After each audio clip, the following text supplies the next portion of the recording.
चक्र का बाप। इससे पहले ना किसी ने सुनी, ना किसी ने देखी इतनी सटीक भविष्यवाणी। चाल चक्र। नमस्कार, बहुत स्वागत है आपका। आप देख रहे हैं चाल चक्र और मैं हूं आपके साथ शैलेंद्र पांडे। आज इस वर्ष का अंतिम चंद्र ग्रहण है, जो उपछाया चंद्र ग्रहण होगा और अब से कुछ ही समय के बाद ये चंद्र ग्रहण शुरू हो जाएगा। कल के अपने चाल चक्र में हमने आपको बताया था कि इस उपछाया चंद्र ग्रहण का आपके जीवन पर अगले 15 दिन तक कैसा प्रभाव पड़ेगा, कैसा असर पड़ेगा। आज हम आपको बताएंगे कि अपनी राशियों के हिसाब से आप कौन से उपाय करें जिससे इस उपछाया चंद्र ग्रहण का बुरा प्रभाव आपके ऊपर ना पड़े और इस चंद्र ग्रहण से पूरा फायदा, पूरा लाभ आप उठा सकें। चाल चक्र में आज क्या खास है, चलिए बताते हैं आपको। चाल चक्र में आज बात करेंगे उपछाया चंद्र ग्रहण के बुरे असर से बचने के उपायों के बारे में। बात करेंगे कि कैसे छोटे छोटे आसान नियम, छोटे छोटे आसान उपाय आप अपनाकर चंद्र ग्रहण के दुष्प्रभाव को दूर कर सकते हैं। और इसके अलावा चंद्र ग्रहण से बचने के लिए राशियों के हिसाब से आपको क्या करना है, कैसे पूजा करनी है, क्या उपाय करना है, इस विषय पर बात करेंगे। तो आज चंद्रमा का उपछाया चंद्र ग्रहण है और इसके दुष्प्रभाव या शुभ प्रभाव हम सबकी राशियों पर पड़ेंगे। इसके दुष्प्रभावों से बचने के लिए और इसके शुभ प्रभावों को बढ़ाने के लिए कौन से उपाय किए जाएंगे, वो थोड़ी देर में आपको विस्तार से बताएंगे। चलिए कार्यक्रम को आगे बढ़ाते हैं और सबसे पहले जानते हैं आज का पंचांग। आज तिथि है कार्तिक शुक्ल पक्ष की पूर्णिमा तिथि। नक्षत्र है रोहिणी नक्षत्र।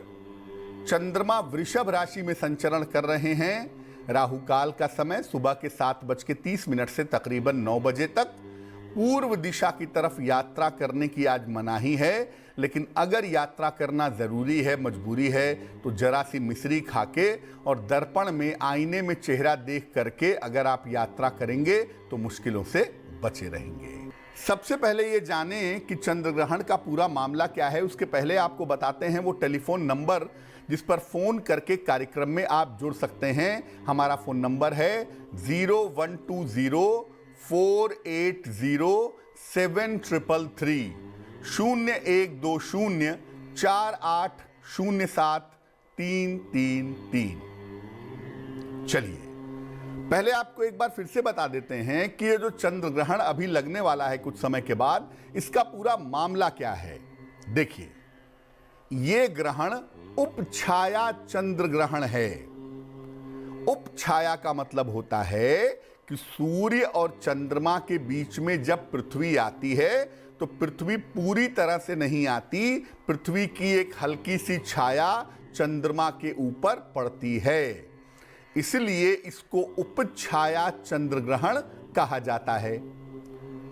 इसकी शुरुआत 30 नवंबर को दोपहर के 1:02 पर होगी, यानी अब से कुछ देर के बाद, लगभग 2 घंटे के बाद इसकी शुरुआत 1:02 पर हो जाएगी। और ये ग्रहण 30 नवंबर को ही शाम को 5:23 पर समाप्त होगा, यानी शाम को 5:23 पर यह ग्रहण सॉल्व हो जाएगा, समाप्त हो जाएगा। ज्योतिष के हिसाब से देखें तो यह ग्रहण वृषभ राशि और रोहिणी नक्षत्र में लगेगा। आपने देखा होगा आज के पंचांग में कि आज चंद्रमा जो है वो वृषभ राशि में है और आज का नक्षत्र जो है वो रोहिणी है। इसीलिए आज ये ग्रहण वृषभ राशि और रोहिणी नक्षत्र में लगेगा। ये ग्रहण भारतवर्ष में दृश्य नहीं होगा। भारतवर्ष में चंद्रमा का ये उपछाया ग्रहण बिल्कुल भी दिखाई नहीं देगा और कोई भी ग्रहण हो, सूर्य ग्रहण हो, चंद्र ग्रहण हो, जैसा भी ग्रहण हो, इसका प्रभाव लगभग एक पक्ष तक बना रहता है। तो इसका भी प्रभाव लगभग 15 दिनों तक बना रहेगा। इसका प्रभाव लगभग 15 दिसंबर तक दिखाई देगा। 15 दिसंबर तक हम सबके जीवन पर, देश दुनिया पर इसका असर पड़ता रहेगा। अब आपको बताते हैं कि जब ग्रहण आता है तो बहुत सारे नियमों का पालन होता है, बहुत सारी सावधानियों का पालन होता है। तो इस ग्रहण के नियम क्या हैं और इस ग्रहण की सावधानियां क्या हैं? देखिए, ये ग्रहण चंद्रमा का उपछाया ग्रहण है। चंद्रमा का उपछाया ग्रहण है। ये सामान्य रूप से देखा नहीं जा सकेगा, क्योंकि ये पूर्ण ग्रहण होता तो सामान्यतः आप देखते, इसमें चंद्रमा पर पृथ्वी की केवल छाया पड़ेगी। इसीलिए इसे उपछाया ग्रहण या मालिन्य चंद्र ग्रहण भी कहा जाता है। चूंकि इसमें चंद्रमा सामान्य रूप से दिखेगा ही नहीं, ग्रहण का प्रभाव दिखेगा ही नहीं, उपछाया होगी केवल, इसीलिए जहां ये दिखेगा वहां भी और जहां ये नहीं दिखेगा वहां भी सूतक के कोई भी नियम लागू नहीं होंगे। जब ग्रहण होता है तो मंदिरों के कपाट बंद हो जाते हैं, खाना पीना बंद हो जाता है, नियम कानून लागू हो जाते हैं। लेकिन उपछाया चंद्र ग्रहण के बारे में ऐसा कोई नियम कानून नहीं है। आप जैसे जीवन जी रहे हैं जीते रहिए, उसमें किसी तरह का परिवर्तन करने की आवश्यकता नहीं है। और जो लोग पूर्णिमा की पूजा आज रात में करेंगे, पूर्णिमा की आज रात में पूजा होगी, तो जो लोग भी आज पूर्णिमा की रात में पूजा करेंगे वो पूरे विधि विधान के साथ पूर्णिमा की पूजा उपासना कर सकते हैं। अब एक खास बात ये जानिए कि इस ग्रहण के समय में जो दोपहर के 1:02 से ग्रहण शुरू होगा, ये ग्रहण का समय बड़ा कीमती होता है। इसलिए ग्रहण के समय में पूजा उपासना और प्रार्थना करनी चाहिए। और ग्रहण के बाद कुछ न कुछ दान जरूर करना चाहिए। आप ग्रहण के समय में थोड़ी सी पूजा उपासना कर लें और जब ग्रहण शाम को 5 साढ़े 5 बजे समाप्त हो जाता है, उसके बाद कुछ न कुछ दान जरूर कर लें। ऐसा करने से इस ग्रहण का कोई भी दुष्प्रभाव, कोई भी खराब असर आपके ऊपर नहीं पड़ेगा। अब आपको बताते हैं कि किस राशि के लोग ग्रहण के दौरान और ग्रहण के बाद क्या करेंगे। देखिए, मेष राशि की अगर बात करें तो ग्रहण के दौरान मेष राशि के लोगों को चंद्रमा के मंत्र का जप करना चाहिए, ओम सोम सोमाय नमः।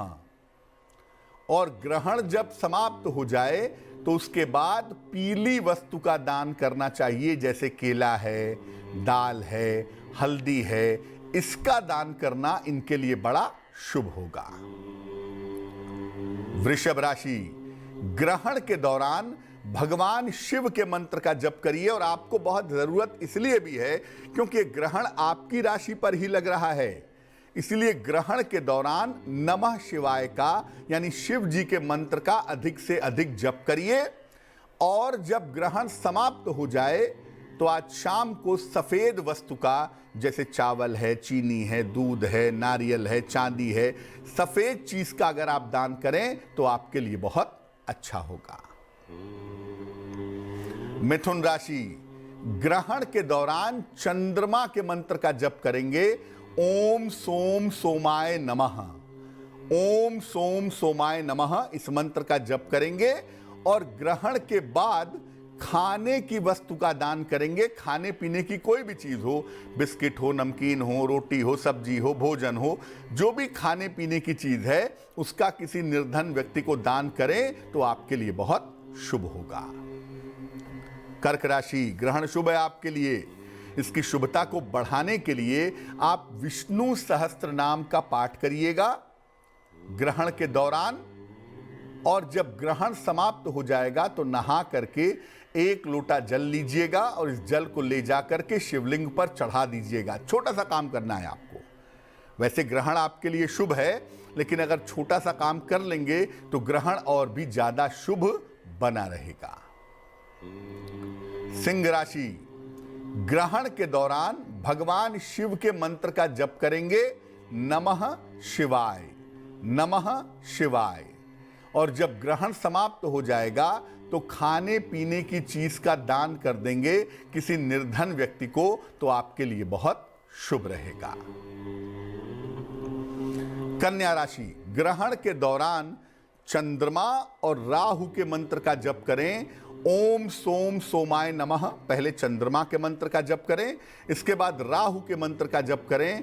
ओम रांग राहवे नमः, पहले चंद्रमा का मंत्र फिर राहु का मंत्र 108 बार दोनों जपिए। और जब ग्रहण समाप्त हो जाए तो सफेद वस्तुओं का, जैसे चावल, चीनी, दूध, चांदी, इसका दान करिए तो बहुत अच्छा होगा। तुला राशि, ग्रहण के दौरान महामृत्युंजय मंत्र का जप करिए। त्र्यंबकम यजामहे सुगंधिम पुष्टिवर्धनम उर्वारुकमिव बंधनान मृत्योर्मुक्षीयमामृतात्। इस महामृत्युंजय मंत्र का 108 बार आपको जप करना है। और अगर ये कठिन लग रहा है तो ओम हौं जूं सह, ओम हौं जूं सह, ये लघु मृत्युंजय है, इसका जप करिए। और ग्रहण के बाद नहा करके 1 लोटा जल ले जाइए और शिवलिंग पर जल अर्पित करिए तो बहुत अच्छा होगा। वृश्चिक राशि, विष्णु सहस्त्र नाम का पाठ करेंगे ग्रहण के दौरान। विष्णु सहस्त्र नाम का पाठ कीजिएगा। हिंदी में चाहिए हिंदी में करिए, संस्कृत में चाहिए संस्कृत में करिए, लेकिन ग्रहण के दौरान विष्णु सहस्त्र नाम का एक तो पाठ करेंगे और ग्रहण के बाद चावल का दान करेंगे। चावल का दान करना ग्रहण के बाद आपके लिए बहुत शुभ रहेगा। धनु राशि, ग्रहण आपके लिए शुभ है। इसकी शुभता को बढ़ाने के लिए ग्रहण के दौरान शिव जी के मंत्र का जप करें, नमः शिवाय। और ग्रहण के बाद खाने पीने की वस्तु का दान करें तो आपके लिए बहुत शुभ रहेगा। मकर राशि, ग्रहण के दौरान चंद्रमा के मंत्र का जप करें, ओम सोम सोमाय नमः। और जब ग्रहण समाप्त हो जाए तो सफेद वस्त्रों का दान करें। सफेद वस्त्र का दान करना आपके लिए काफी अच्छा होगा, काफी बेहतर होगा। कुंभ राशि, ग्रहण के दौरान राहु और चंद्रमा के मंत्र का जप करें। पहले चंद्रमा का मंत्र ओम सोम सोमाय नमः, पहले इसका जप करें, फिर राहु के मंत्र ओम रांग राहवे नमः, फिर इस मंत्र का जप करें। और ग्रहण के बाद सफेद वस्तुओं का दान करें। अगर आप ऐसा करते हैं तो इस आसान नियम से आपको फायदा ये होगा कि ग्रहण का दुष्प्रभाव आपके ऊपर नहीं पड़ेगा। और अंतिम राशि मीन राशि, मीन राशि के लोग ग्रहण के दौरान शिव जी के मंत्रों का जप करेंगे और ग्रहण के बाद शिव जी को जल अर्पित करेंगे। ग्रहण के बाद नहा लीजिएगा, नहा करके वस्त्र बदल करके मंदिर जाइए, 1 लोटा जल लेकर के अपने घर से, और वो जल शिवलिंग पर अर्पित कर दीजिएगा। मैं आपको बता दूं, आप ये मत सोचिए कि ये ग्रहण भारत में दिख नहीं रहा है या ये उपछाया ग्रहण है तो इसका प्रभाव नहीं होगा। इससे चंद्रमा प्रभावित हो रहा है और हमारी दुनिया में चंद्रमा एक ही है, इसलिए अगर चंद्रमा प्रभावित हो रहा है तो हम सबका जीवन जरूर प्रभावित होगा। और वैसे भी हमारा 70% हिस्सा जल से बना हुआ है और चंद्रमा हमारे जल को प्रभावित करता है, यानी इस ग्रहण का इतना ज़्यादा व्यापक प्रभाव है कि ये आपकी राशि पर, आपकी जिंदगी पर जरूर पड़ेगा। वक्त एक छोटे से ब्रेक का है, लेकिन ब्रेक पर जाने के पहले जान लेते हैं कि आज की जिज्ञासा क्या है। आज की जिज्ञासा है कि शिव जी को जल अर्पित करने का सही समय क्या होना चाहिए। शिव जी को किस समय जल चढ़ा सकते हैं, सुबह, दोपहर, शाम, रात, या किस समय जल नहीं चढ़ा सकते हैं। जल चढ़ाने का सही समय क्या होगा शिव जी को, ये बताएंगे आपको एक छोटे से ब्रेक के बाद।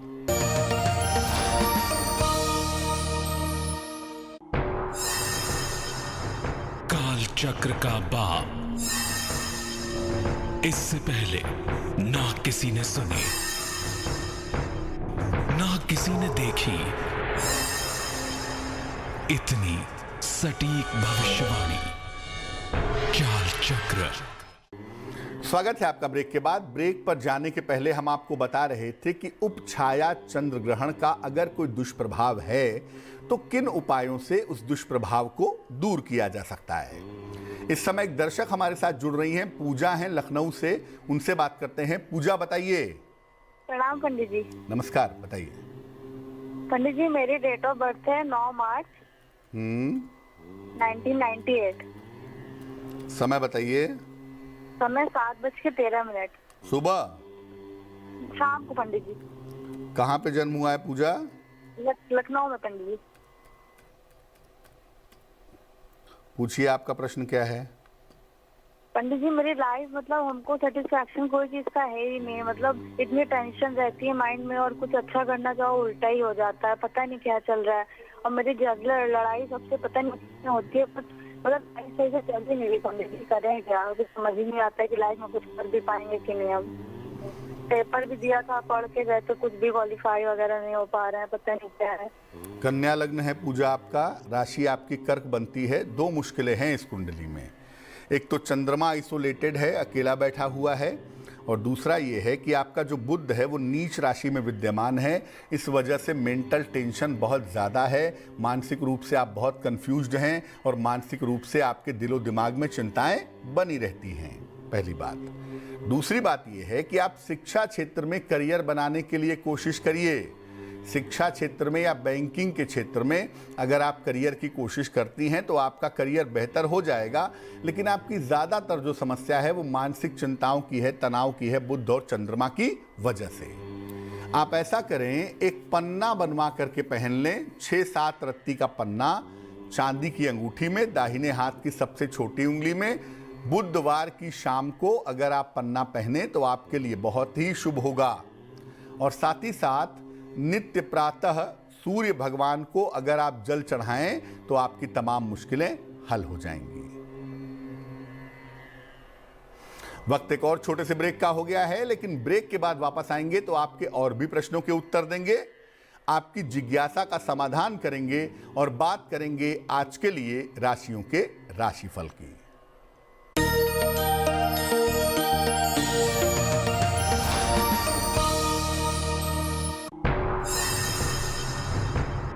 चक्र का बाप। इससे पहले ना किसी ने सुनी, ना किसी ने देखी इतनी सटीक भविष्यवाणी। काल चक्र। स्वागत है आपका ब्रेक के बाद। ब्रेक पर जाने के पहले हम आपके प्रश्न का उत्तर दे रहे थे और आपको बता रहे थे कि उपछाया चंद्र ग्रहण के दुष्प्रभावों से बचने के सरल उपाय क्या हैं। अब हम बात करेंगे आपके राशियों के हाल की, आपके और भी सवालों के जवाब देंगे, लेकिन उसके पहले स्वस्थ रहने के सरल उपाय निरोगी भव में। अगर आपको हाइपर एसिडिटी की प्रॉब्लम रहती हो, बार बार एसिडिटी बनती हो, गले में छाती में जलन होती हो, तो ये समझ लीजिए कि इसके पीछे टेंशन भी एक बड़ी वजह होती है। इसलिए व्यर्थ का तनाव पालना बंद कर दीजिए। जो लोग ज्यादा तनाव पालते हैं उनको हाइपर एसिडिटी जरूर होती है। चलिए राशियों के सिलसिले की शुरुआत करते हैं और सबसे पहले मेष राशि। मेष राशि, नौकरी की समस्या हल होगी, धन की स्थिति में सुधार होगा, स्वास्थ्य अच्छा बना रहेगा। शुभ रंग आपका गुलाबी और भाग्य होगा 80%। वृषभ राशि, कोई पुरानी इच्छा पूरी होगी, धन का लाभ होगा, अचानक कहीं यात्रा करनी पड़ सकती है। शुभ रंग आपका आसमानी और भाग्य होगा 90%। मिथुन राशि, पारिवारिक समस्याओं से बचाव करें, व्यर्थ का वाद विवाद ना करें, महत्वपूर्ण निर्णयों में सावधानी रखें। शुभ रंग आपका हरा और भाग्य होगा 60%। कर्क राशि, धन लाभ के योग बन रहे हैं, करियर में कुछ बदलाव हो सकता है, किसी महिला से सहयोग मिलेगा। शुभ रंग आपका सुनहरा और भाग्य होगा 70%।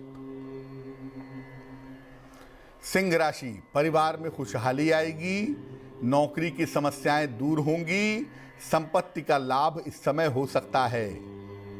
शुभ रंग आपका सफेद और भाग्य होगा 80%। कन्या राशि, कोई महत्वपूर्ण काम आपका बन जाएगा, काम का तनाव और दबाव कम होगा, यात्रा के योग आपके लिए बन रहे हैं। शुभ रंग आपका पीला और भाग्य होगा 75%। तुला राशि, स्वास्थ्य का ध्यान बनाए रखें, व्यर्थ के विवाद ना करें, शिव जी को जल अर्पित करें। शुभ रंग आपका बैंगनी और भाग्य होगा 60%। वृश्चिक राशि, संतान की उन्नति होगी, करियर में सुधार होगा, विवाह तय हो सकता है। शुभ रंग आपका क्रीम और भाग्य होगा 70%।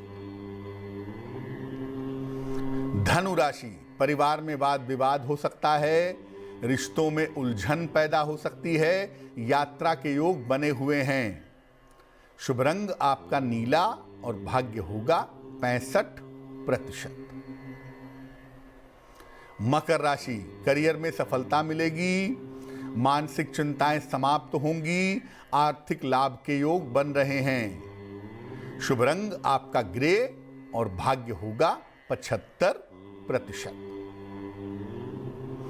कुंभ राशि, व्यर्थ का तनाव हो सकता है, सेहत बिगड़ सकती है, भगवान शिव को जल अर्पित करें। शुभ रंग आपका फिरोजी और भाग्य होगा 60%।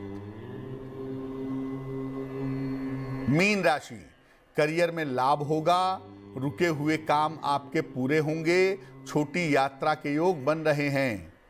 शुभ रंग आपका सफेद और भाग्य होगा 70%। एक दर्शक जुड़ रहे हैं, आगरा से हमारे साथ हैं, उनसे बात करते हैं। बताइए मनु। पंडित जी नमस्ते। जी नमस्कार बहन जी, बताइए। 9 जनवरी 2004। समय बताइए। सुबह के 4 बजे।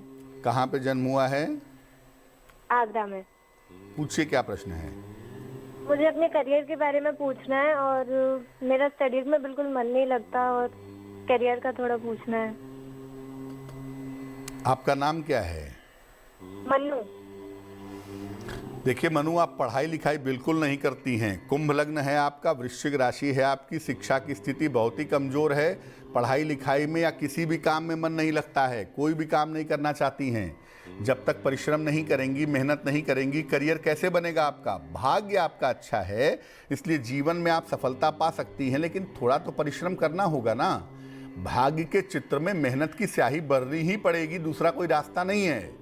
तो सबसे पहले तो आप ठीक से पढ़ाई करिए और ठीक से पढ़ाई करने के बाद अपने करियर को बनाने की कोशिश करिए, क्योंकि मुझे लगता है पढ़ाई की स्थिति बहुत अच्छी नहीं है, इसलिए बहुत मेहनत करनी पड़ेगी। दूसरी बात यह है कि आपको क्रोध बहुत आता है, वाणी पर नियंत्रण नहीं है, बेवजह चिड़चिड़ाती रहती हैं, आलस्य बहुत है, तो आपके जीवन को बैलेंस करने की आवश्यकता है। और उसके लिए मैं आपको कहूँगा कि आप एक पन्ना बनवा करके पहन लें, तकरीबन 6 से 8 रत्ती का पन्ना, चांदी की अंगूठी में, दाहिने हाथ की सबसे छोटी उंगली में। बुधवार की शाम को पन्ना पहनने से आपको लाभ होगा। चलिए अब बात कर लेते हैं उनकी जिनका है आज जन्मदिन। जिन लोगों का जन्मदिन है उन्हें हम सबकी तरफ से जन्मदिन की हार्दिक शुभकामनाएं। आने वाले वर्ष में करियर में थोड़ी बहुत दिक्कतें आपके लिए दिख रही हैं। धन को लेकर भी थोड़ा उतार चढ़ाव रह सकता है। मई के महीने से आपकी स्थितियों में सुधार होना शुरू होगा। परिवार और परिजनों का सहयोग इस पूरे साल में आपके साथ बना रहेगा। क्या करेंगे? पूरे साल भर भगवान शिव की अगर आप उपासना करें तो आपके लिए बहुत अच्छा होगा। चलिए अब जान लेते हैं आज की जिज्ञासा और उसका समाधान। आज की जिज्ञासा है कि भगवान शिव को जल अर्पित करने का सही समय क्या है? किस समय भगवान शिव को जल अर्पित कर सकते हैं और किस समय नहीं? देखिए, शिव जी को किसी भी समय जल चढ़ा सकते हैं, यहां तक कि मध्य रात्रि में भी। सुबह, दोपहर, शाम, रात, किसी भी समय शिवलिंग पर जल चढ़ा सकते हैं। वैसे प्रदोष काल में शिव जी को जल अर्पित करना सबसे ज्यादा शुभ होता है। सूर्यास्त के 45 मिनट पहले और 45 मिनट बाद तक का जो समय होता है ये प्रदोष काल होता है। उस समय शिव जी को जल चढ़ाया जाए तो सबसे ज्यादा शुभ रहता है। चलिए अब जान लेते हैं शुभ पहर का महत्वपूर्ण समय क्या है। शुभ पहर का महत्वपूर्ण समय है दोपहर के 1:30 से तकरीबन 3 बजे तक। इस समय में नमः शिवाय का जप करें, इससे आप चंद्र ग्रहण के दुष्प्रभावों से बचे रहेंगे। लेकिन करेंगे शुभ पहर में ही, और वो समय होगा दोपहर के 1:30 से तकरीबन 3 बजे तक।